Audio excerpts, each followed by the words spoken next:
Scotland should enjoy these heady days and not fret over playoff Ewan Murray. With appropriate level of apology to the good people of Norway, a Saturday evening scoreless draw with Latvia raised smiles in Scotland. As the Tartan Army glance towards March and World Cup playoffs, 3 teams from 12 will advance to Qatar. It is hardly being disrespectful to suggest the prospect of Grant Hanley squaring up to Erling Haaland is far from appealing.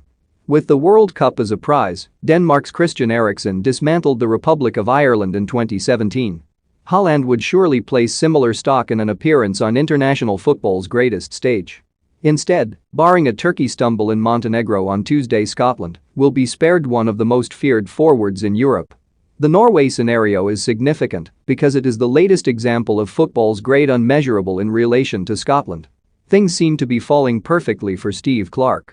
Scotland's manager will rightly raise an eyebrow at any sense of good fortune consistently favoring his team. Clarke's performance has in itself been fantastic, but it is no affront to point out that the best in this particular business carry a level of luck. Progression to Euro 2020 was via a penalty shootout. The key Scottish moment in this World Cup campaign was a 94th-minute Scott McTominay winner against Israel. Lyndon Dykes nudged the Scots past the Faroe Islands with just 4 minutes to spare. The point here is not that Scotland should thank the football gods that they are heading to a playoff. Indeed, they are 7 points clear of third-place Israel in Group F with 1 game to spare. Rather, there should be legitimate celebration of this achievement when Denmark visit Hampden Park on Monday. Scotland spent so many years as an international irrelevance, whereby breaks never fell their way and supporters grew disillusioned in their thousands, that they must embrace these heady days while they last. Just 4 years ago, a Scotland manager in the shape of Gordon Strachan was reduced to blaming genetics as yet another qualifying bid crashed and burned. Try telling that to 5 feet 7 inches Billy Gilmour in 2021. The present incumbent has long since earned the right to speak and behave as he pleases. Clarke broke the mold by taking Scotland to a major finals for the first time since 1998. Professional responsibility means it would be folly for the 58-year-old to publicly disregard the Denmark clash.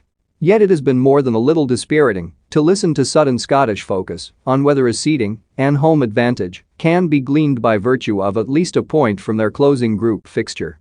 Hampden should stage a party, an appreciation of this team's sterling efforts in finishing higher than their pot status, rather than provide an environment whereby people are stuck in front of phone screens calculating playoff permutations. There is already a prevailing sense that not claiming a seeding spot would somehow represent disappointment, which is preposterous given where Scotland have emerged from. If not seeded, and this is a movable feast, as things stand, Scotland could travel to face Wales, Poland, Croatia, Sweden, Switzerland, or Serbia. Turkey, Finland, and Macedonia join the Scots in the unseeded bracket for now, with Austria and the Czech Republic making up the numbers through the Nations League. Of course, the case can readily be made that Clarke would rather avoid a trip to any of the initial sextet, but the task would hardly be insurmountable. In many respects, the setup of Clarke's team suits one-off away ties. In Glasgow, pressure and expectation fall on Scotland. The key attribute of this Scotland squad is its experience amid youthfulness. John McGinn has amassed 41 caps at the age of 27, Callum McGregor has 40 at 28, McTominay 28 at 24, Kieran Tierney and Andy Robertson, 24 and 27 respectively, have played 29 and 54 times for their country. Gilmour has become a first pick at 20, with Nathan Patterson on the verge of the same standing at the same age. The best international teams grow with a solid core. Clarke's key Denmark dilemma relates to his batch of players who would incur a suspension for the playoff semi-final if booked.